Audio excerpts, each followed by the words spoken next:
তো ওমর খৈয়ম তিনি তার লিখিত বইটি, যে বইটির নাম হলো বাণী চিরন্তনী, লেখকের নাম মুসলমানের ঘরের ছেলে ওমর খৈয়ম।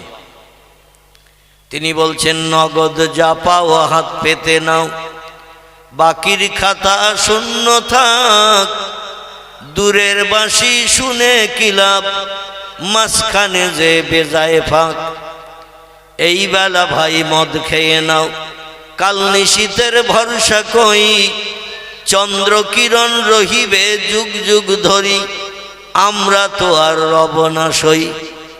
ওমর খৈয়ম লিখেছে, নগদ যা পাও হাত পেতে নাও, বাকির খাতা শূন্য থাক, দূরের বাঁশি শুনে কি লাভ, মাঝখানে যে বেজায় ফাঁক। কত বড় আধ্যাত্মিক জগতের বিশ্ববিখ্যাত খোদাদ্রোহী কবি, এ আল্লাহ মানত না, তাই বলছে নগদ নগদ পরিশ্রম করলে যেখানে মূল্য পাওয়া যায় সেখানে যাও, পরিশ্রম করো, মূল্য নাও। বাকির খাতা খালি থাক, বাকি মানে ফাঁকি, ফাঁকি মানে এমটি পকেট, কিচ্ছু নাই। মসজিদে নামাজ পড়তে যাই, রোজের দাম কত পাই, একটু কথা বলতে হবে। আর নয়তো বক্তৃতা শেষ করে দেব, পরের বক্তা আসতে হবে। আপনার কথা বলবেন না, আমি একা ওই এক ঘেয়ে চোখ বুঝিয়ে ওয়াজ করবো, তা হবে না। কিছু জিজ্ঞাসা করলে উত্তর দিতে হবে। মসজিদে নামাজ পড়তে যায়, রোজের দাম কত করে পাই? কেউ দেয়? দেয় না। আচ্ছা, রমজান মাসে রোজা রাখি, সকাল থেকে সন্ধ্যা পর্যন্ত না খেয়ে অনাহারা থাকে, এই রোজা রাখার মূল্য প্রতিদান মগরিবের নামাজের পরে ক টাকা করে কে দেয় বলে? কেউ দেয় না। তাহলে এটা বাকি তো নাকি? কি বাকি না? নগদ, এটা বাকি। আলেম ওলামারা বলে থাকেন, দুনিয়ায় পরিশ্রম করো, প্রতিদান পাবে পরকালে। কোথায়? পরকালে প্রতিদান পাওয়া যাবে। এই তত্ত্বটা বিশ্বাস করি আমরা পরিশ্রম করি। সুবহানাল্লাহ, সুবহানাল্লাহ, সুবহানাল্লাহ, সুবহানাল্লাহ, আলহামদুলিল্লাহ, আলহামদুলিল্লাহ, আলহামদুলিল্লাহ, আলহামদুলিল্লাহ, লা ইলাহা ইল্লাল্লাহ, লা ইলাহা ইল্লাল্লাহ, লা ইলাহা ইল্লাল্লাহ। 11 ঘন্টা যদি এক জায়গায় বসে পড়ি, রোজের দাম কত পাওয়া যাবে? কিছু পাওয়া যাবে? কিছুই পাওয়া যাবে না। উনি বলছেন, বাকির খাতা খালি থাক, বাকি মানে ফাঁকি, ফাঁকি মানে এমটি পকেট। মোল্লা মৌলবীরা বলে পরকালে পাওয়া যাবে, কিন্তু পরকাল কোথায়? বিজ্ঞানী রিসার্চ করে দেখেছেন, মাটির তলায় 22 কিলোমিটার পর্যন্ত পৃথিবীর বিজ্ঞানীরা পাইপ চালিয়ে দিয়েছে, 22 কিলোমিটার পর্যন্ত দিয়ে, সেইখানে যে আর পাইপ ঢোকে না, সেখানে স্টিল মার্কাল্লা পাথর বানিয়ে রেখেছেন। বিজ্ঞান 22 কিলোমিটার পর্যন্ত পাইপ চালিয়ে ফেল হয়ে গেছে, তার নিচে আর যায় না, যে ফালা পাটায় ফালা ভেঙে চুরে ছন্ন বিছন্ন হয়ে যায়। রাশিয়ার দেশে এটা চেষ্টা করেছে বিজ্ঞানীরা, মাটির তলা পর্যন্ত যে দেখলো কিচ্ছু, জান্নাত নাই, জাহান্নামও নাই। আটলান্টিক মহাসাগরের পানির তলায় বিজ্ঞানীরা স্যাটেলাইট চালিয়েছে 14,500 ফুট। কত বললাম? 14,500 ফুট স্যাটেলাইটের লাইট চালিয়েছে পানির উপরে। আটলান্টিক মহাসাগর, পানির তলায় মাটি পর্যন্ত দেখা গেল, বালি দেখা গেল, কিন্তু সেখানে জান্নাত জাহান্নামের কোনো খোঁজ নাই। প্রশান্ত মহাসাগরের পানির উপরে লাইট মারল বিজ্ঞানীরা, তীক্ষ্ণ লাইট, দূরবীক্ষণ যন্ত্র, যা চোখে লাগালে অনেক দূরের জিনিস কাছের কাছে বড় করে দেখতে পাওয়া যায়। সেটা দিয়েও দেখলো প্রশান্ত মহাসাগরে পানির তলায় কিচ্ছু নাই, শুধু কেবল বালি আর বালি। পৃথিবীর বিজ্ঞানীরা বড় বড় ঝোপঝাড় জঙ্গলে চলে গেছে, সেখানেও খোঁজ খবর করে দেখেছে জান্নাত নাই, জাহান্নাম নাই। আর মহাশূন্য পাড়ি দিয়েছে বিজ্ঞানীরা, চাঁদের দেশে গেছে 1969 সালে, 2,32,000 মাইল দূর। কত বললাম? এই পৃথিবীর জমিন থেকে 2,32,000 মাইল দূর। তারপরও নাকি বিজ্ঞানীরা বিভিন্ন ধরনের উপগ্রহগুলো চালিয়ে দিচ্ছে। নেপচুন, প্লুটো, বুধ, বৃহস্পতি যে গ্রহ আছে উপরে আসমানের দিকে, সেগুলো জয় করার জন্য চেষ্টা করছে বিজ্ঞানীরা। বিজ্ঞানীরা বলল বহুদূর উপরে উঠেছে, উঠে দেখলাম শুধু ফাঁকার ফাঁকা, আকাশ বলতে কিছু নাই। এ যুগের বিজ্ঞানীদের দেওয়া নতুন তথ্য। তারা বলছে হাজার হাজার লক্ষ লক্ষ কোটি কোটি মাইল দূরে উপগ্রহ চালালাম আমরা, বিভিন্ন রকেট চালালাম, চালিয়ে দেখলাম শুধু ফাঁকার ফাঁকা। চাঁদের দেশে গেলাম, মঙ্গল গ্রহে গেলাম বুধ বৃহস্পতি জয় করার জন্য, আর নতুন নতুন যন্ত্রপাতি বানাচ্ছি, যাব সেখানে দেখে আসবো কি কি আছে না আছে। ওরা দেখাশুনো করে সেখান থেকে উপরের দিকে স্যাটেলাইট চালিয়ে দিল। স্যাটেলাইট চালিয়ে দিয়ে দেখলো শুধু ফাঁকার ফাঁকা। এই জন্য বিজ্ঞানীরা পৃথিবীতে ফিরে এসে বলছেন বহুদূর ফাঁকা, তাই নীল মতন দেখায়, আকাশ বলতে কিচ্ছু নাই। আল্লাহ কোরআনে সূরা বাকারায় 1450 বছর আগে বিজ্ঞানীদের ঠাকুর দাদা যখন জন্ম নেয়নি, তারও হাজার হাজার লক্ষ লক্ষ বছর আগে আল্লাহ আকাশ বানিয়েছেন না বানায়নি। এ যুগের বিজ্ঞানীরা বলছে পৃথিবীর বয়স 1.5 লক্ষ বছর হয়ে গেছে। পৃথিবীর বয়স যদি 1.5 লক্ষ বছর হয়, তাহলে আল্লাহ আসমান কবে বানিয়েছেন এই খবরটি কেউ জানে নাকি? কেউ জানে নাকি? আল্লাহ বলছেন ফি সিত্তাতি আয়ামিন, আমি 6টা দিন সময় নিয়ে আসমান বানিয়েছি, জমিন বানিয়েছি, চন্দ্র সূর্য গ্রহ নক্ষত্র সাগর সলিল পাহাড় পর্বত গিরিরাজি যা কিছু চোখে দেখতে পাও, যা কিছু চোখে দেখতে পাও না, জান্নাত বানিয়েছি, জাহান্নাম বানিয়েছি, ফেরেশতা বানিয়েছি, হুরগেলেমান বানিয়েছি। মাত্র 6টা দিন সময় নিয়ে আমি আল্লাহ বানিয়েছি। কিয়ামত পর্যন্ত আর কোনো কিছু বানানোর প্রয়োজন নাই। এটাই বান্দাদের জন্য এনাফ, যথেষ্ট। জোরে বলুন একটু আমিন। বিজ্ঞানীরা এই 1.5 লক্ষ বছর যদি পৃথিবীর বয়স হয়ে থাকে, পৃথিবীর বিজ্ঞানী এখন তীক্ষ্ণ যন্ত্র মেশিন ইত্যাদি বানিয়ে নিয়ে চাঁদের দেশে গেল, মঙ্গল গ্রহে গেল, বুধ বৃহস্পতি জয় করার চিন্তা ভাবনা নিল। নেপচুন প্লুটো কবে দেখবে আল্লাহই জানেন। যাই হোক, এখন আমি যেটা বলতে চাচ্ছি সেটা হলো এই, পৃথিবীর বিজ্ঞানী এখনো বলছে বহুদূর ফাঁকা, তাই নীল মতন দেখায়। আল্লাহ কোরআনে সূরা বাকারায় 1450 বছর আগে কোট করেছেন হুয়াল্লাযী খালাকালাকুম মা ফিল আরদে জামিয়া। জোরে বলুন একটু সুবহানাল্লাহ। আল্লাহ কোরআন আবার বলছেন হুয়াল্লাযী খালাকা সাবআ সামাওয়াতিন তিবাকা। জোরে আবার একটু বলুন আল্লাহু আকবার। আল্লাহ বলছেন তোমাদের চোখে যেটা দেখতে পাবে না, আমি আল্লাহ সেটা আমার কোরআনে তথ্য কোট করে দিয়েছি।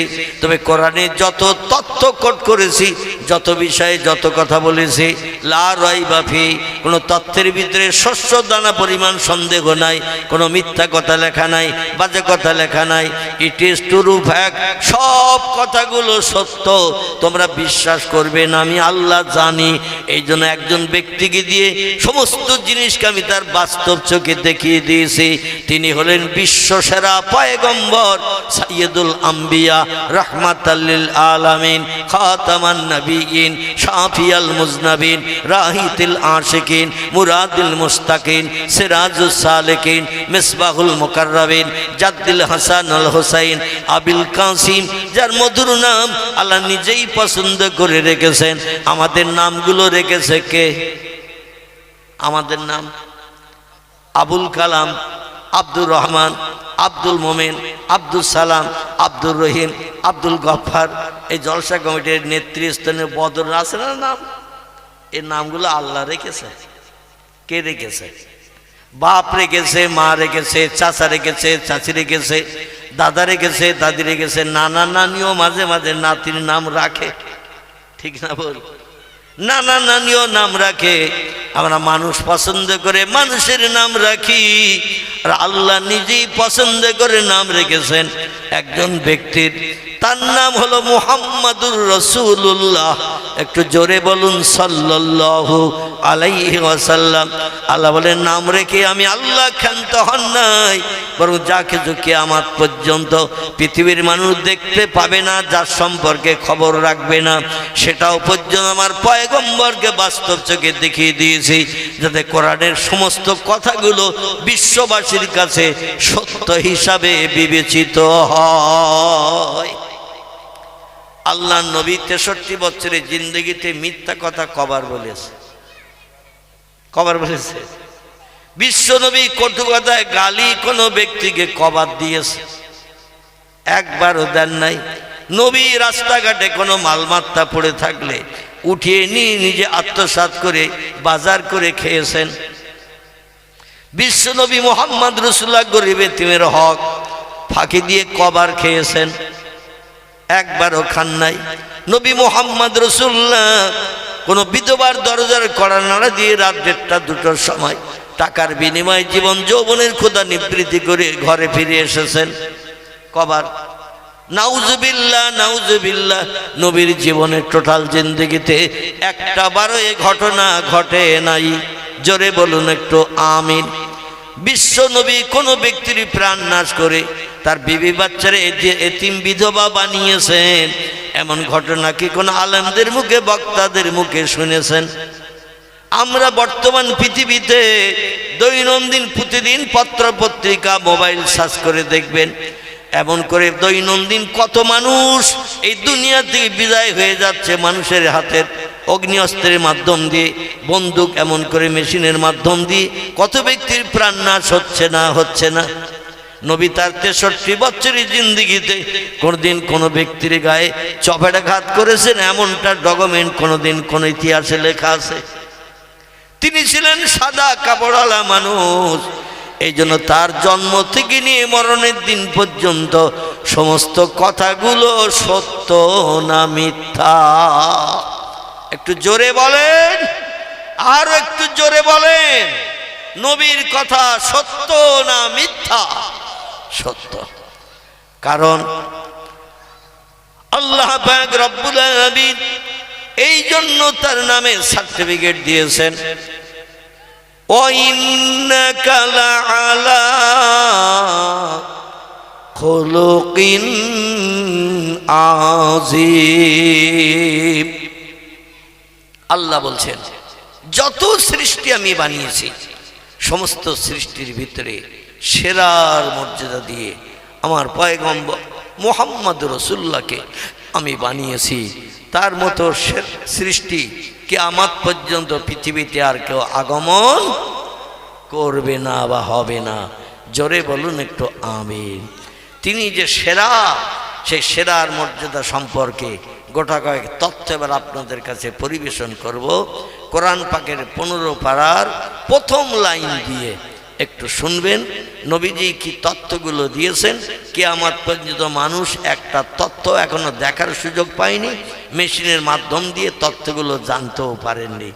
আমার নবী তার জীবনের 53 বছর বয়স মক্কা নগরীতে 13 বছর কলেমার দাওয়াত দেওয়ার পর, খুব ভালো করে এই প্রথম কথাগুলো বুঝবেন, তাহলে পরবর্তী কথাগুলো বুঝতে সুবিধা হবে। মক্কা নগরীতে 40 বছর বয়সে হেরা পাহাড়ে 15 বছর কঠিন তপস্যা করে রাত জেগে বিবি বাচ্চার মায়া ছেড়ে আপনজনের সঙ্গে মক্কা নগরীতে চলাফেরা না করে, খাওয়া দাওয়া না করে, কাজকর্ম না করে, ঘোরাফেরা না করে এক পাহাড়ের গুহার ভিতরে বসেছিলেন একটানা 15 বছর। ক বছর?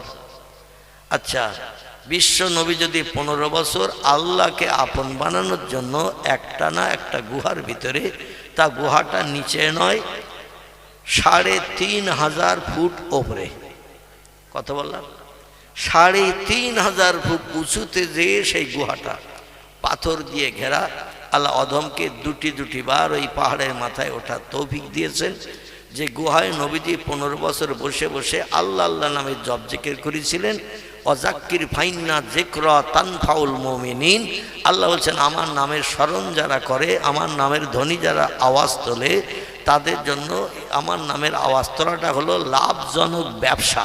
জোরে বলুন একটু সুবহান। আল্লাহরে যদি কেউ ডাকে আল্লাহ আল্লাহ আল্লাহ আল্লাহ করে, আল্লাহ খুশি হবে না অখুশি হবে? আল্লাহ কোরআনেই বলছেন আমি তোমাদের দুনিয়ায় পাঠিয়েছি কেবল আমার হুকুম তামিলের জন্য, আমার নামের তসবিহ পড়ার জন্য, আমার নামের গুণকীর্তন করার জন্য। তো নবীজি সেই পাহাড়ের মাথায় 3500 ফুট উঁচু জায়গায়, পাহাড়ের মাথায় উপরে পাহাড় দিয়ে ঘেরা একটা ঢোকার পথ আছে। একটা মানুষ সরাসরি এইভাবে ঢুকতে পারে না, একটু আড় হয়ে ঢুকতে হয়। কিভাবে বললাম? আড়ে সোজা গেলে জায়গা বেশি লাগে না আড়ে গেলে জায়গা বেশি লাগে?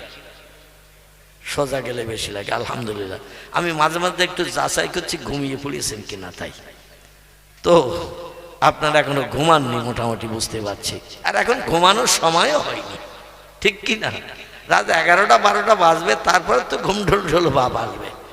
তো আর হয়ে ঢুকলে অনেক জায়গায় ঢোকা যায়, কিন্তু সোজা হয়ে ঢুকলে অনেক জায়গায় ঢুকতে পারা যায় না। সেই পাহাড় এই রকম অবস্থায় আছে। প্রত্যেকটি মানুষ তাদের একটু আড় হয়ে ভিতরে ঢুকতে হয়। ভিতরে বসে বসে নফল নামাজ পড়ার একটা জায়গা আছে, যায় নামাজের পাঠি পাতা মতো। ওর ভিতরে ঢুকলে দাঁড়িয়ে নামাজ পড়ার কোনো সুযোগ নাই। যারা উঠেছেন ওই পাহাড়ের মাথায় এবং দেখেছেন পয়গম্বরের সেই ইবাদতের গুহাটি, তাহলে আমার কথায় একমত হতে পারবেন। আর যারা পাহাড় দেখলেই ভিতরে প্যালপিটেশন শুরু হয়, কি করে উঠব? ওঠা তবুও সহজ, কিন্তু নামা খুব দুরূহ কঠিন। উপর থেকে নামতে গেলে মানুষ আর নামতে পারে না ভয়ে, হাত পা সব শিরশির করে, এমনকি হাঁটু কোমরে মাজা ব্যথায় কন কন কন কন করে। কি করে নামবো যদি একবার পা সরিয়ে যায়? বুঝতে পারছেন? 3500 ফুট উপর থেকে নামতে গেলে যদি পাথর থেকে পা সরিয়ে যায় তো সরসর করে নিচে তলায় আসবে না? আসবে না, চরম বিপদ। এই জন্য বৃদ্ধ মানুষেরা উঠতে চায় না। এখানেই বসে আল্লাহর নামের জপ জিকির করছেন এক টানা 15 বছর। ক বছর? আচ্ছা, 15 বছর আল্লাহর নামের জপ জিকিরের পরে আল্লাহ রাজি হলেন, খুশি হলেন পয়গম্বরের উপরে। তাহলে নবীর থেকে আমরা ভালো মানুষ না নবী আমাদের থেকে ভালো মানুষ? আমাদের থেকে নবী অনেক ভালো মানুষ, আলহামদুলিল্লাহ। তাহলে ভালো মানুষ যিনি তিনি আল্লাহরে আপন বানাতে সময় লাগলো 15 বছর। আমরা আল্লাহরে যদি আপন বানাতে চাই আমাদের সময় 15 থেকে হাফ লাগবে তো নাকি? হ্যাঁ, আল্লাহু আকবার। আমার ভাইরা, যিনি আল্লাহর প্রিয় বান্দা, প্রেমিক বান্দা, যারে না বানালে কিছু আল্লাহ বানাননি। হাদিসে কুদসির ভিতরে এসেছে, লাউলা কালামা খলাকতুল আফলাক। আল্লাহ বলছেন আমি কোনো কিছুই বানাতাম না সৃষ্টির পূর্বে যদি আমার পয়গম্বর মুহাম্মদ রাসূলুল্লাহকে না বানাতাম। তাকে আপন বানাতে আল্লাহ সময় নিলেন 15 বছর। তাহলে আমাদের যদি আল্লাহর নবীজির মতো আপন বানাতে চাই, নবীজি যেমন আল্লাহকে আপন বানিয়েছেন, আমরা যদি আল্লাহকে ওই রকম আপন বানাতে চাই, তাহলে আমাদের সময় বেশি লাগবে না কম লাগবে? কম লাগবে না বেশি লাগবে? বেশি লাগবে। কিন্তু দুর্ভাগ্য, 15 বছরের জায়গায় 15 মাসও কি এক জায়গায় বসে বিবি বাচ্চার মায়া ছেড়ে ঘর বাড়ি পরিত্যাগ করে নবীজি নিজের ঘর থেকে কম বেশি 6.5 কিলোমিটার রাস্তা। কতটা বললাম? ঘর থেকে 6.5 কিলোমিটার রাস্তা দক্ষিণ পূর্ব দিকে। সেই সেখানে শুধু পাহাড় আর পাহাড়, একটা ঘর এখনো নাই। কেবল কিছু দোকানদারেরা দোকান তৈরি করে রেখেছে, ঘুমটি দোকান, পানি বিক্রির জন্য, কিছু বিস্কুট খাবার বিক্রির জন্য।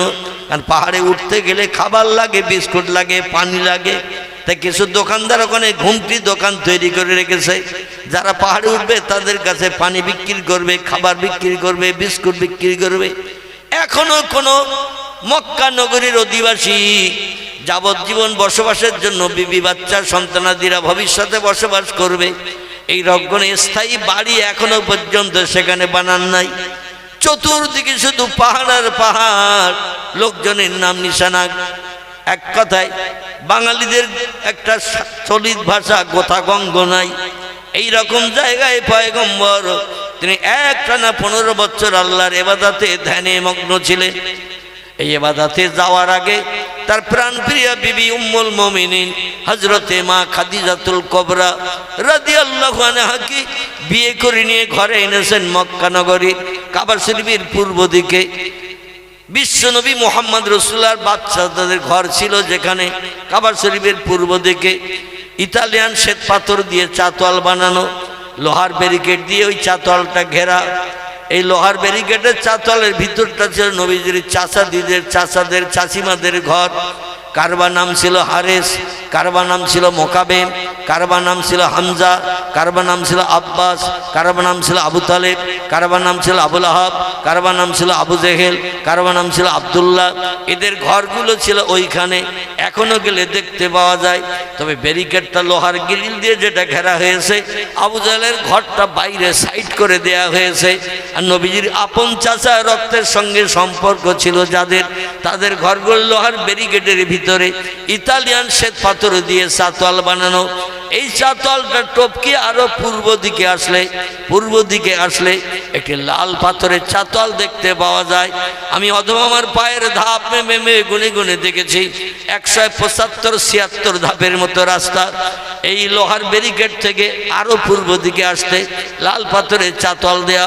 আর এই যে লোহার ব্যারিকেডের ভিতরের চাতওয়ালটা ইতালিয়ান শ্বেত পাথর। এর দূরত্বটা হলো কাবা শরীফের দিক থেকে আসতে 255 ধাপের রাস্তা। কতটা বললাম? 255 ধাপ পায়ে হাঁটলে যতদূর যাওয়া যাবে। নবী চাচাদের ঘরের এরিয়া ওর ভিতরে। আর ওইখান থেকে বাইরে বেরিয়ে যে লাল পাথরের চাতওয়াল 175 ধাপের মতো রাস্তা। পূর্ব দিকে হেঁটে গেলে আবু কুবাইস পাহাড়ের পাদদেশে একটা দুতলা বিল্ডিং এখনো দাঁড়িয়ে আছে। মক্কা নগরীতে 2 জন ব্যক্তির ঘর সৌদি সরকার এখনো ভাঙে নাই। অতীতকাল থেকে সেখানে এখনো ঘর বানিয়ে রেখেছে। একজনের নাম আবু জেহেল আর একজনের নাম হলো হযরতে মা আমিনা রাদিয়াল্লাহু আনহার বসত ঘর। বর্তমানে পয়গম্বর মুহাম্মদ রাসূলুল্লাহর জন্মঘর। জোরে বলুন একটু সুবহানাল্লাহ। সে যুগে পয়গম্বর যখন ওই ঘরে জন্মগ্রহণ করেছিলেন, ঘরটা ছিল খেজুরের পাতার মাঝখানে ডেটা দিয়ে বেড়া দিয়ে ঘেরা। আমাদের দেশে যেমন পাটকাঠি দিয়ে অনেকে বেড়া দিয়ে ঘর বানায় না, আসামে গেলে ত্রিপুরায় গেলে আপনারা এখনো দেখতে পাবেন অধিকাংশ বাড়িগুলো সব পাটকাঠির বেড়া দিয়ে বানানো। অন্যথায় এখন এই যে টিন উঠেছে, টিন দিয়ে সাইড দিয়ে ঘেরা। অধিকাংশ বড় বড় লোকের বাড়ি টিন দিয়ে ঘেরা, উপরেও টিনের চাল, ছাদ দেওয়া পাকা বাড়ি খুব কম।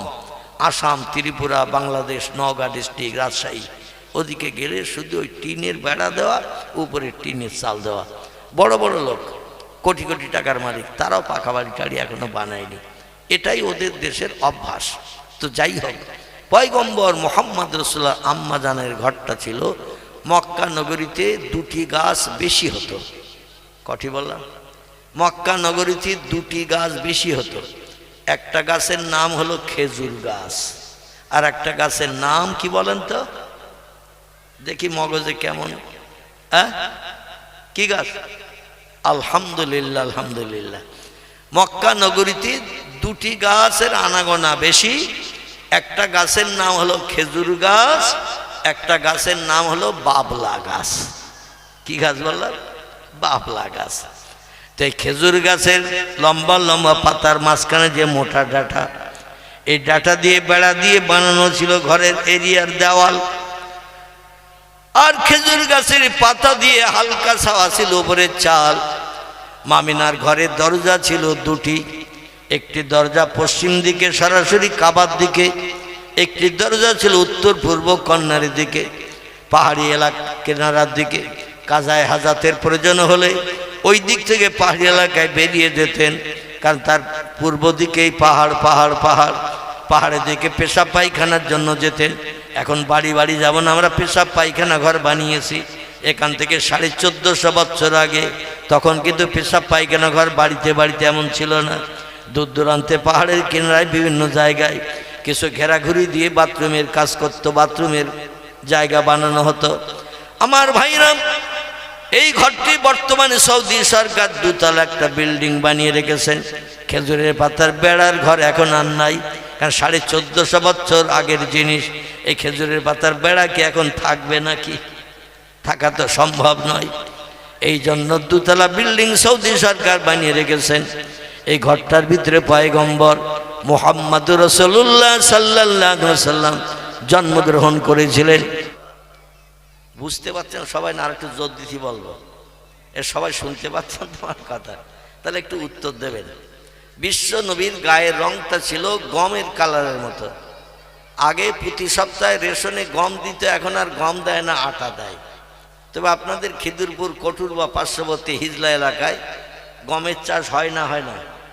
বাড়িতে গম ওঠে, গম দেখেন। এই গমের কালারটা যেমন পয়গম্বরের চেহারা রং ছিল তেমন। পয়গম্বরের আমাদের মতো দুটি হাত ছিল, আমাদের মতো দুটি ঠোঁট আর একটি গাল, গালের ভিতরে একটি জিভ ছিল। আমাদের যেমন দুপাটি 32খানা 16খানা করে 32খানা দাঁত, পয়গম্বরের দুপাটিতে 18 দুগুণ 36খানা ছিল বোধহয়, নাকি? কি আমাদের যেমন 32, নবীরও ছিল তেমন 32। আমাদের দেহে যে ব্লাড রক্ত, পয়গম্বরের দেহের সেই ব্লাড রক্ত। আমাদের দেহে যেমন গোশত মাংস, পয়গম্বরের দেহে তেমন গোশত মাংস। আমাদের দেহে যেমন হাড় হাড্ডি রগরেশা দিয়ে আল্লাহ বানিয়েছেন, পয়গম্বরের দেহে অবিকল তাই ছিল। কিন্তু তিনি বিশ্বশ্রেষ্ঠ। সব যদি আমাদের মতো সমান হয় তাহলে বিশ্বশ্রেষ্ঠ কি করে হলো? কি একটা প্রশ্ন আসতে পারে কিনা? আমাদের মতো মাথার কালো চুল, পয়গম্বরের মাথায় কালো চুল ছিল। আমাদের যেমন চোখের উপরে ভুরু, পয়গম্বরের চোখের উপরে ভুরু ছিল। তো এখানে একটু ডিভাইডেড ছিল। পয়গম্বর মুহাম্মদুর রাসূলুল্লাহ সাল্লাল্লাহু আলাইহি ওয়াসাল্লামের ভুরু যুগলের সঙ্গে পৃথিবীর কোনো মানুষের ভুরু যুগলের সামঞ্জস্য নাই।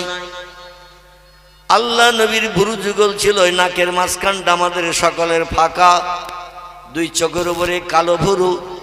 নবীদের এই নাকের মাঝখানটা উপরটাও ছিল জোড়া। জোরে বলুন একটু সুবহানাল্লাহ। বিশ্ব নবীর ভুরু যুগল জোড়া ছিল, এ মাথা থেকে মাথা পর্যন্ত। নাকের মাঝখানটা সকলের ফাঁকা, পয়গম্বরের ফাঁকা ছিল না। আমাদের দাঁতগুলো দেখতে সাদা ছিল বটে, পয়গম্বরের দাঁত ছিল মুক্তার দানার ন্যায় ঝলকানি। জোরে বলুন একটু সুবহানাল্লাহ। বিশ্বনবী মুহাম্মদ রাসূলের কথা ছিল মিষ্ট মধুর, আমাদের কথাগুলো তিতো টক মাকাল ফল নিম ফলের মতো। ঠিক বললাম না ভুল বললাম? অমুকের বাচ্চা অমুকের ছেলে, তমুকের বাচ্চা তমুকের মেয়ে, এ কথাগুলো যদি কেউ বলে, ও কথাগুলো রসগোল্লার মতো মিষ্টি লাগবে তো শুনতে। কি মিষ্টি লাগবে তো? আমার মনে হচ্ছে আপনারা সব ঘুমিয়ে পড়িয়েছেন। ঘুমিয়ে যদি না পড়বেন তা তো আমি উত্তর পাচ্ছি না। বক্তা শ্রোতার কথার বিনিময় হলে সেখানে জজবা তৈরি হয়। আর যে মজলিসে বক্তা শ্রোতার কথার বিনিময় হয়, আল্লাহ সেই মজলিসে খুশি হয়ে আসমানি রহমতের সমস্ত দরজা খুলে দিয়ে রহমত বর্ষণ করে বান্দাদের পরিতৃপ্ত করে ঘরে ফেরার তৌফিক দেয়। জোরে বলুন একটু সুবহানাল্লাহ। এই জন্য আমি কিছু জিজ্ঞাসা করলে উত্তর দেবেন, ঠিক হলে আলহামদুলিল্লাহ, ভুল হলে সংশোধন হবে ইনশাআল্লাহ। বোঝা গেল? উত্তর ঠিক হলে আলহামদুলিল্লাহ, আর ভুল হলে সংশোধন হবে ইনশাআল্লাহ। তবে এতেকাবের নিয়ত করে বসে থাকলে হবে না। শীতের রাত, বক্তা কথা বললে গা গরম হয়, শ্রোতা বসে বসে শুনলে হিমালয় পাহাড় হয়ে যাবে। ভাই, আমি চাই না পৌষ মাসে শীতে আপনার হিমালয় পাহাড় মতন ঠান্ডা বরফ মার্কা হয়ে যান। এই জন্য আমার সঙ্গে একটু কথা বলবেন, আশা রাখি শীত দূর হয়ে যাবে। আর যারা যারা পরবর্তীতে আসছেন একটু জমাত বেঁধে ফাঁকা জায়গাগুলো ভর্তি করে বলবেন। মৌসাকে মৌপোকাদের ভিতরে যেমন দ্বন্দ্ব নাই, ফাসাদ নাই, হিংসা নাই, আছে নাকি মৌপোকার ভিতরে? ওরা দেখবেন গায়ে গায়ে গা দিয়ে বসে থাকে। চাকে দেখেছেন তো মৌপোকা গায়ে গায়ে থাকে না, ওর সঙ্গে সঙ্গে দ্বন্দ্ব বলে মাঝখানে ফাঁকা রেখে বসে থাকে। চাকে এই ফাঁকা থাকে? ফাঁকা থাকে না। আল্লাহু আকবার। ওদের দৃশ্য দেখলে আমরা সৃষ্টি শ্রেষ্ঠ জাতি উম্মতে মুহাম্মাদি, ওদের দিকে যদি তাকাই, এই পৃথিবীতে আমরা এক জাতি, এক ধর্ম, এক ইসলাম, আমরা সব ওদের মতো এক সঙ্গে এক পরিবেশে আমরা স্বস্তিতে শান্তিতে বসবাস করতে পারবো। কোনদিন কেউ কারো প্রাণনাশ করবে না, কেউ কারো ক্ষতিও করবে না। আমি একটা খবরে শুনছিলাম, আমাদের হাফেজ ইয়াকুব সাহেব ওই যে মক্তবে একটু বসেছিলাম, আমার আগের বক্তা ওয়াজ করছিল, তাই তো যাই হোক, তিনি এসে বললেন, হুজুর আমরা একটু গিয়েছিলাম সম্ভবত সেই পুইনানে, যেখানে এই তবলিগ জামাতিদের একটা অনুষ্ঠান হয়েছে না, হয়েছে তো নাকি? আপনার গ্রামের থেকে অনেকে গেছেন তো নাকি?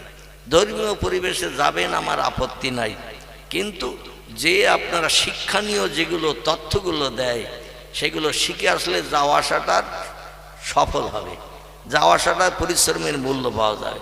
আর বেড়াতে যাওয়ার নাম করে যেয়ে বেরিয়ে আসলে লাভ হবে কিছু?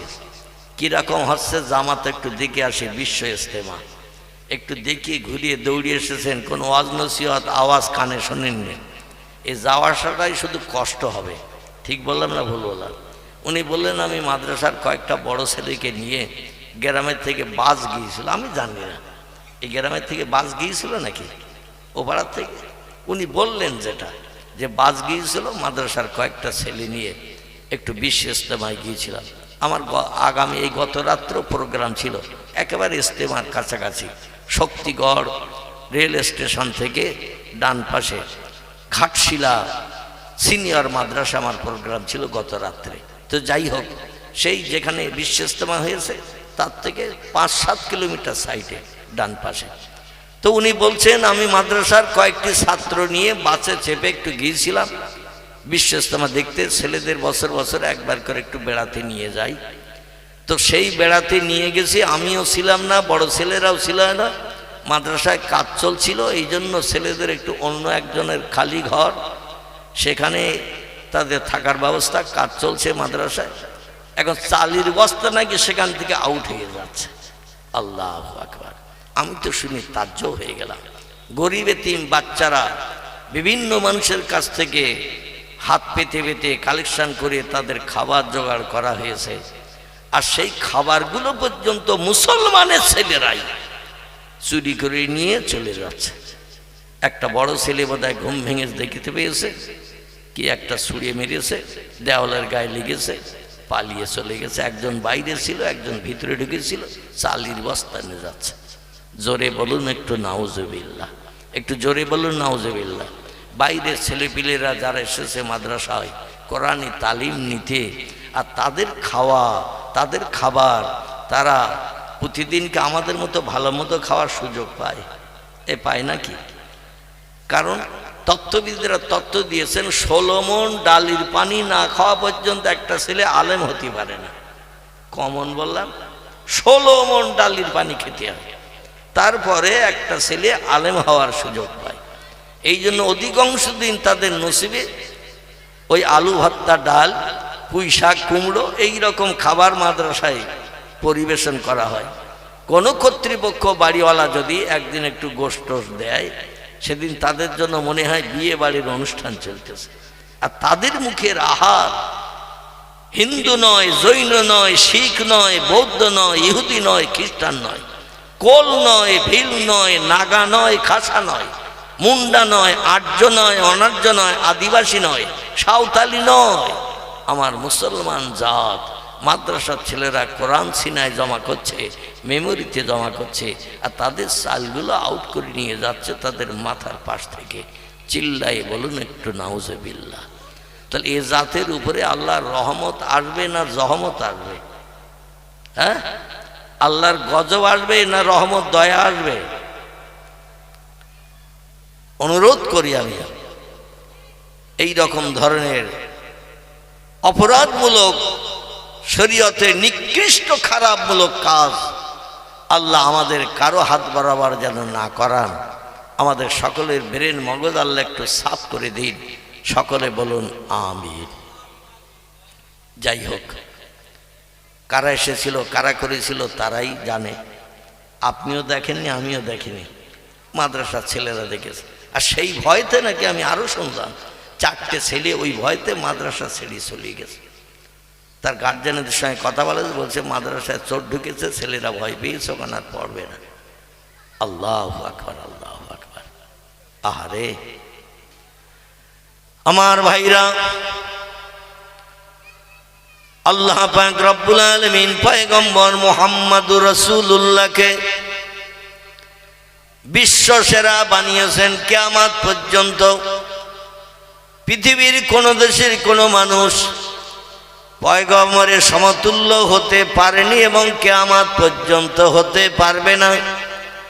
এই জন্য তাকে বিরল প্রকৃতির মানুষ বানানোর জন্য 4500 মতো মুজিজা আল্লাহ পয়গম্বর মুহাম্মদ রাসূলুল্লাহকে দান করেছিলেন। একটু গলা ছেড়ে বলুন সুবহানাল্লাহ। আওয়াজ আরো কম করো বাবা, আমি একটু চিল্লিয়ে ওয়াজ করে, এত জোরে আওয়াজ হলে মানুষ বুঝতে পারবে না। আমি এই মক্তবে বসে বসে শুনছিলাম, আমার আগের বক্তা আওয়াজ করছিল, আওয়াজ জড়িয়ে যাচ্ছিল। আপনারা কেমন শুনছেন আমি বুঝতে পারছি না।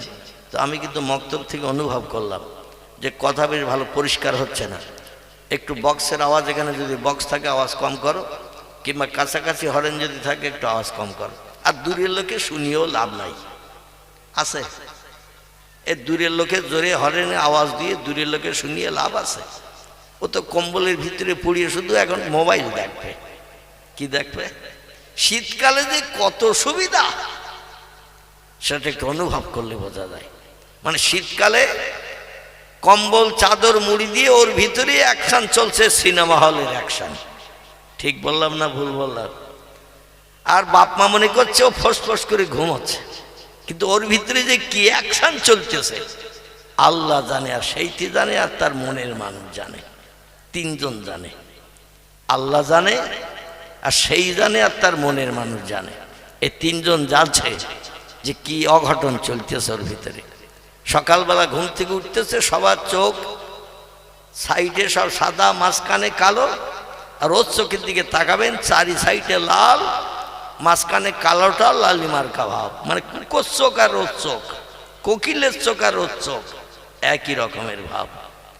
আমার ভাইরা, এই জন্য বাইরের কম্বল মুড়ি দেওয়া লোকের জানালা খুলিয়ে শোনা লোকের শুনিয়ে দরকার নাই। আমরা যারা শীতকে হারাম করেছি, বিবি বাচ্চার মায়া ছেড়েছি, কম্বলে লাথি দিয়েছি, আমাদের কানে একটু আওয়াজ গেলেই এনাফ, যথেষ্ট। খুব বেশি জোরে আওয়াজ দেওয়ার দরকার নাই। আল্লাহ পাক রব্বুল আলামিন নবী মুহাম্মদ রাসূলুল্লাহকে বিশ্ব সেরা বানানোর জন্য ৪৫০০ মুজিজা দান করেছিলেন। মুজিজা শব্দটি হলো আরবি ভাষা, এর বাংলা অর্থ হলো অলৌকিক, তাজ্জব, আশ্চর্যান্বিত ঘটনা। আল্লাহ নবীকে দিয়ে ঘটিয়েছেন। পৃথিবীর মানুষ যাকে বিশ্ব নবীকে বিশ্ব সেরা পয়গম্বর হিসাবে মর্যাদায় অক্ষুণ্ণ রাখতে পারেন, কেউ নবীজির সমতুল্য কিয়ামত পর্যন্ত চেষ্টা করলেও হতে পারবে না। তার একটি মর্যাদা হলো পয়গম্বর মুহাম্মদ রাসূলুল্লাহ এখান থেকে ১৪৫০ বছর আগে মক্কা মুকাররমার কাবা শরীফের চাতলে হাতিম বলে একটি জায়গা আছে, কাবা শরীফের উত্তর গায়ে ধনুক মার্ক একটা বেঁকা প্রাচীর, কাবা শরীফের পশ্চিম মাথা থেকে প্রাচীরটা বেঁকিয়ে নিয়ে উত্তর পূর্ব মাথায় লাগানো হয়েছে। এটাকে আরবিতে বলা হয় হাতিম। এই হাতিমটা ঠিক আমার দাড়ি সমান উঁচু করে গোল করে ঘেরা। আপনারা লম্বা মানুষ হলে হয়তো গলা সমান হবে, আমি যে বেটে কুটে মানুষ একটু পাশে দাঁড়িয়ে দেখেছি আমার দাড়ি সমান উঁচু। দুই মাথায় দুটি ঢোকার দরজা আছে, এর ভিতরে মানুষেরা ঢুকে বিশেষ করে নফল নামাজ আদায় করেন, আল্লাহর নামে জপ জিকির তাসবিহ তাহলিল পাঠ করেন। কাবা শরীফের দেওয়ালের গায়ে হাত লাগিয়ে কেঁদে কেঁদে চোখের পানিতে বুক ভাসান। কারণ আল্লাহ কোরআনে জানিয়েছেন, ফালিয়াদহাকু কালিলাউ ওয়ালিয়াবকু কাসীরা। ও বান্দা বান্দিরা, আমাকে রাজি করে জীবনের সফলতা যদি পেতে চাও, জীবনের সব সুখ শান্তি যদি মিটাতে চাও, আশাকাঙ্ক্ষা যদি পরিপূর্ণ করতে চাও, সব সমস্যার সমাধান যদি তোমরা পেতে চাও, দুটি কাজ একটু কম বেশি করে করো। আমি প্রায় বলে থাকি কোরআনের এই আয়াতটির তরজমা, একটি হলো হাসি তামাশা পৃথিবীতে একটু কম কম করে করো। ফালিয়াদহাকু কালিলা, হাসি তামাশা একটু কম কম করে করো। ওয়ালিয়াবকু কাসীরা, আর চোখের পানি আমার কাছে একটু বেশি বেশি করে ফেলো। জোরে বলুন একটু সুবহানাল্লাহ। এখন তামাম বিশ্ববাসী, বিশেষ করে বিধর্মীদের কথা বলবো না, তাদের কাছে দুনিয়া ওই দার্শনিক বিজ্ঞানীদের কথার সঙ্গে অ্যাডজাস্ট। কিছু দার্শনিক বিজ্ঞানীরা বলেছে দুনিয়া হলো ক্ষণস্থায়ী, আজকের আসো আগামীকাল থাকবে, সার্টিফিকেট দিতে পারবো না, এজন্য আগামীকালের জন্য কোনো আশা উঠিয়ে রেখো না, মরণ হয়ে গেলে জীবনের সকার মেটবে না। এ দার্শনিকেরা আবার একটা তত্ত্ব দিয়েছেন, দুনিয়া হলো আনন্দের জায়গা, দুনিয়া হলো ফুর্তির জায়গা, যতদিন বেঁচে আসো আনন্দ করো, ফুর্তি করো, খাও আর মরো, মরণের পরে আর কিছু নাই। আমাদের মুসলমানের ঘরের একজন দার্শনিক বিজ্ঞান খোদাদ্রোহী, লোকটির নাম হলো মিস্টার ওমর খৈয়ম। তিনি একটি বই লিখেছেন, বইটির নাম হলো বাণী চিরন্তনী। কি নাম বললাম? বইটির নাম হলো বাণী চিরন্তনী। লেখকের নাম ওমর খৈয়ম। বইটি ঠিক এতটা মোটা। কবিতা ঝংকারে তত্ত্ব লিপিবদ্ধ করেছেন রবীন্দ্রনাথ ঠাকুরের মতো। রবীন্দ্রনাথ ঠাকুরকে যেমন বিশ্বকবি বলা হয়, কারণ তার কবিতার লাইনের শেষের অক্ষরে সব মিল আছে। আল্লাহ পাক অক্ষরে মিল দিয়ে 1450 বছর আগে সুন্দর কবিতা কোট করেছেন আল কোরআনের ভিতরে। জোরে বলুন সুবহানাল্লাহ।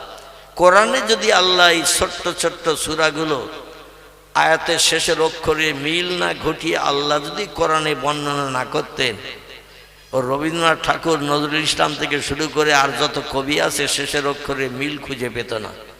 কিছু বানাতে গেলে সূত্র লাগে, আরে সূত্র দিয়েছেন 1450 বছর আগে আল্লাহ।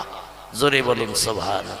তাই দেখা দেখি করে মানুষরা এখন কোরআনের সঙ্গে অ্যাডজাস্ট করে কবিতাগুলো লিখছেন। আমাদের ছোট নদী চলে আঁকে বাঁকে, বৈশাখ মাসে তার হাঁটু জল থাকে। কি মিল আছে না? পার হয়ে যায় গরু, পার হয় গাড়ি, দুই ধার উঁচু তার ঢালু তার পাড়ি। এই পড়েছেন না বাচ্চাবেলায়? এখন বোধহয় আর নেই ওই কবিতা। আল্লাহ অধমকে সেই জায়গায় নিয়ে গেছেন। বাংলাদেশে জায়গাটির নাম হলো পতিশর। কি নাম বললাম? পতিশর জায়গাটির নাম, যেখানে বসে রবীন্দ্রনাথ ঠাকুর ওই নদীর ভেড়িতে বসে লিখেছিলেন এই কবিতা। সেই নদীর ধারে বসে কবিতা লিখেছিলেন। সেই নদীটা আমি অধম দেখে এসেছি। তাদের সেই রাজবাড়ি এখনো আছে, আমি অধম দেখে এসেছি। একটা পুকুর আছে, গোসল করার পুকুর, সানের ঘাট বাঁধানো। পাশে নদীর ভেড়িতে একটা তাল গাছ এখনো দাঁড়িয়ে আছে, যে তাল গাছের দিকে তাকিয়ে রবীন্দ্রনাথ ঠাকুর কবিতা লিখেছিলেন, তাল গাছ এক পায়ে দাঁড়িয়ে, সব গাছ ছাড়িয়ে উকি মারে আকাশে। সে তাল গাছটাও আল্লাহ অধমকে দেখিয়ে দিয়েছেন। যাই হোক, অধিকার যাব না। যেটা আমি বলতে চাচ্ছি, আল্লাহ কোরআনে ছোট ছোট সূরাগুলো ছন্দের ঝংকারে অক্ষরের আয়াতের শেষে অক্ষরগুলো মিল দিয়ে আল্লাহ পাক লিপিবদ্ধ করে দিয়েছেন। তাই দেখে দেখে পৃথিবীর বিভিন্ন সাহিত্যিকেরা, কবিরা কোরআনের দিকে দৃষ্টি নিক্ষেপ করে নতুন নতুন কবিতা সাহিত্য রচনা করেছেন। জোরে বলি একটু সুবহানাল্লাহ। তো লাইলাম মিনাল মসজিদিল হারামি ইলাল মসজিদিল আকসা আল্লাযী বারাকনা হাওলাহু লিনুরিয়াহু মিন আয়াতিনা ইন্নাহু হুয়াস সামিউল বাসীর। وقال النبي صلى الله عليه وسلم ودابة أبيض فوق الحمار ودون البغل كما قال عليه الصلاة والسلام. وقال الله تعالى في شان حبيبه إن الله وملائكته يصلون على النبي يا أيها الذين آمنوا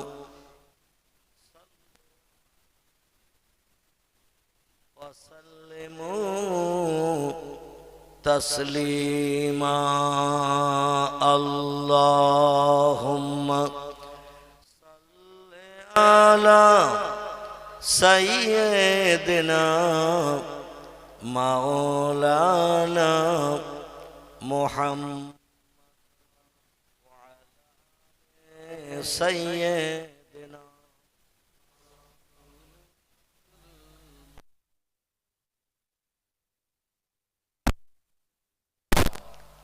তারপরে কর্তৃপক্ষ যুব কমিটি একটা ভুল করে বসেছে।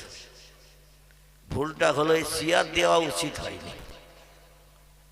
যদিও যারা চেয়ারে বসে আছেন হয়তো ব্যথা পাবেন আমার কথায়, মানে এক জায়গায় মৌফোকার মতো জমাট বেঁধে মৌসাকের মতো বসলে শীত দূর হয়ে যেত, বক্তার বক্তৃতা করতে সুবিধা হতো, আল্লাহর রহমত আমরা পেতে পারতাম। এই চারিদিকে চেয়ার দিয়ে মানে ছন্ন ছাড়া হয়ে আপনারা বসে আছেন, বক্তার সামনে সীমিত কিছু মানুষ। এই জন্য আমি ডাকলে আপনারা আরো বেশি কষ্ট পাবেন, কারণ জায়গা নিয়ে বসে গেছেন, ওই জায়গা থেকে উঠিয়ে আনবো আমি, সেটাও দৃষ্টিকটু খারাপ। এই জন্য আমি অনুরোধ, যা হয়ে গেছে গেছে, চেয়ার আনবে না। চেয়ার কেবল স্টেজে দেবে, যদি কোনো নামি দামি অতিথি আসে তারা বক্তার পাশে বসবে। শ্রোতাদের যখন বসার জায়গা করা হয়েছে, আবার চেয়ার কেন সাইডে দেওয়া হয়েছে? তো চেয়ার যদি দিতে হয় একেবারেই বক্তার সামনে দাও ভাই, যারা সামনে এসে চেয়ারে বসুক, কাছাকাছি আসুক। দূরে থাকলে মহব্বত বাড়বে না, আল্লাহর রহমত পাওয়া যাবে না। কি খারাপ বললাম আমি? কথাটা খারাপ বললাম? কিছু মানুষের কাছে খারাপ লাগতে পারে, কিন্তু কোরআনে মজলিসের একটা সৌন্দর্য আলাদা। ফাইজা কুরিয়াল কোরআন, যেখানে আমার আসমানে লাউহে মাহফুজে সংরক্ষিত মিষ্টি মধুর সত্যবাণী, সত্য কথা আলোচনা হয়, আলোচিত হয়। আল্লাহ বলছেন ফাস্তামিউ লাহু, একাগ্র চিত্রে মনোনিবেশ সহকারে সেই মজলিসের সৌন্দর্য রক্ষার্থে তোমরা মজলিসে বসো এবং শ্রবণ করতে থাকো। আল্লাহ বলছেন ওয়ান সেতু, এবং মজলিসের সৌন্দর্য রক্ষার্থে সেখানে বসো। মাঝখানে ওই হাসরাবাদ বারাসাত 79 সি রুট মাঝখানে রেখে, ও মাথায় কিছু এ মাথায় কিছু, বামে কিছু ডাইনে পান্ডেল, এইরকম ভাবে জলসা হয় না। মানুষ এমনি কম, তারপরে সকলে যদি এক জায়গায় জমাট বেঁধে বসি, শীত দূর হবে। মৌসাকের মৌফোকার মতো ঘন হয়ে মজলিসের সৌন্দর্য রক্ষা করলে আল্লাহ বলছেন লা আল্লাহ কুম তুরহামুন, আমার রহমত থেকে তোমরা কেউ বঞ্চিত হবে না।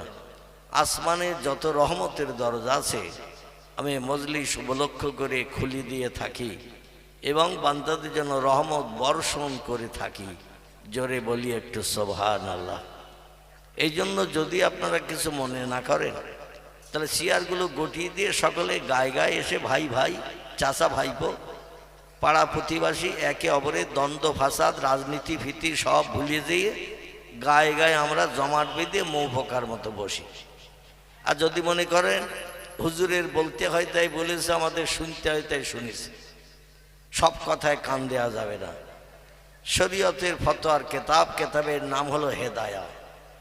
শরীয়তের ফতোয়ার কেতাব, কেতাবের নাম ফতোয়ায়ে দুররে মুহতার। শরীয়তের ফতোয়ার কেতাব, কেতাবের নাম ফতোয়ায়ে মুহিত। শরীয়তের ফতোয়ার কেতাব, কেতাবের নাম ফতোয়ায়ে শামী। শরীয়তের ফতোয়ার কেতাব, কেতাবের নাম ফতোয়ায়ে মারাকিউল ফালাহ। বিখ্যাত বিখ্যাত ফতোয়ার কেতাবে লেখকেরা একমত হয়ে লিখেছেন, কোরআন হাদিসের সত্য তথ্য আলেম ওলামারা জনগণের কাছে উপদেশমূলক বক্তব্য রাখলে কোনো মানুষ সে কথাটা যদি কান ঝাড়া মারে, মানতে অস্বীকার করে, বিশ্বাস করতে আপত্তি দর্শায়, সব মুফতিগণ বলছেন লোকটি কাফের হিসাবে বিবেচিত হবে। কি হবে বললাম? ওরা আমার বাবার কথা নয়, শরীয়তের সব ফতোয়ার কেতাবের মুফতিগণদের কথা, কোরআনের ভালো উপদেশ, হাদিসের ভালো কথা। আলেম ওলামারা, মৌলবীরা সাধারণ মানুষের কাছে যদি রাখে আর সেই কথাগুলো যদি অমূলক হিসাবে মানুষ উড়িয়ে দেয়, মানতে অস্বীকার করে, তাহলে মুফতিগণ বলছেন তারা কাফের হিসাবে বিবেচিত হবে। আমি চাই না আল্লাহর এই বেহেশতের বাগান কোরআনী মজলিস উপলক্ষ করে শরীয়তের নামি দামি কথাগুলোকে কান ঝাড়া মেরে আমরা কাফের রূপান্তরিত হব। বক্তা শ্রোতা আমরা সকলে ইমানদার হতে চাই না একটু কথা বলেন, চাই। এই জন্য আল্লাহর জান্নাত আমরা চাই না জাহান্নাম চাই কেউ? এত সময় আমার পূর্ববর্তী বক্তা মহব্বতের স্নেহভাজন তিনি জান্নাত জাহান্নাম সম্পর্ক আলোচনা রেখেছেন সীমিত। জাহান্নাম হলো অনল অগ্নিকুণ্ড, বান্দাদের দগ্ধ করার জায়গা। আর জান্নাত হলো পরম শান্তির জায়গা, যেখানে দুঃখ নাই, ব্যথা নাই, অভাব নাই, রোগ নাই, শোক নাই, জ্বালা নাই, যন্ত্রণা নাই, অভাব নাই, অনটন নাই। সেটা হলো পরম শান্তির জায়গা। আমরা আল্লাহর হুকুম তামিল করে এই পৃথিবীতে যদি মরণের দিন পর্যন্ত চলতে পারি, তাহলে আমাদের জন্য পরকালে আছে পরম শান্তির জায়গা, শান্তিধাম জান্নাত। আল্লাহ বলছেন অহুম ফিহা খালিদুন। আর জান্নাতে যারা যাবে, জান্নাতে যারা অধিবাসী হিসাবে বিবেচিত হবে, হাসরের মাঠে বিচারান্তে যুগ যুগ যুগ যুগ কোটি কোটি কোটি কোটি কোটি কোটি বছর জান্নাতের ভিতরে তারা সুখ ভোগ করতে থাকবে। জান্নাতি পুরুষদের বয়স করা হবে 24 বছরের, জান্নাতি মেয়েদের বয়স করা হবে 18 বছরের। 2,07,09,000 কিংবা 313 দিন যদি হয়ে যায়, তার চেহারা 24-এর জায়গায় 25 দেখাবে না, মেয়েদের চেহারা 18 জায়গায় 19 দেখাবে না। একই রকম চেহারা থাকবে, ফেস কাটিং একই রকম থাকবে, চেহারার সৌন্দর্য একই রকম থাকবে। এবং আরেকটা কথা হলো লা ইয়ামুতু। আল্লাহ কোরআনে তত্ত্ব কোট করেছেন সূরা বাকারায়, জান্নাতীদের কোনোদিন জান্নাতে সুখ ভোগ করলে মরণ হবে না, জাহান্নামীরা জাহান্নামে দগ্ধ হলে ওদেরও কোনোদিন আগুনে পুড়িয়ে মরণ হবে, ওদেরও কোনোদিন মরণ হবে না। সমস্ত সৃষ্টির মরণ হবে একবার। কবার? এই পৃথিবীতে যত সৃষ্টি আছে, বিজ্ঞানীদের দেয়া তত্ত্ব, বর্তমান 21 শতাব্দীর যুগে পৃথিবীতে বর্তমান সৃষ্টির সংখ্যা হলো 1.5 লক্ষ। কতটা বললাম? 1.5 লক্ষ সৃষ্টি পৃথিবীতে বাস করে। বাঘ কটা সৃষ্টি? বাঘ কটা সৃষ্টি? 13,000 যদি থাকে বিভিন্ন দেশে জঙ্গল, তো 13,000 ধরবে। বাঘ নামে একটি সৃষ্টি ওই একটাই। ভল্লুক যত কোটি পৃথিবীতে থাক একটাই। মাথায় উকুন যত কোটি থাক ও সৃষ্টি একটাই। সারপোকা বালিশে যত কোটি থাক ও একটা সৃষ্টি। এইভাবে সৃষ্টির সংখ্যা 1.5 লক্ষের উপরে। সমস্ত সৃষ্টির মরণ হবে একবার। সেই মরণ হলো এই পৃথিবীর মরণ।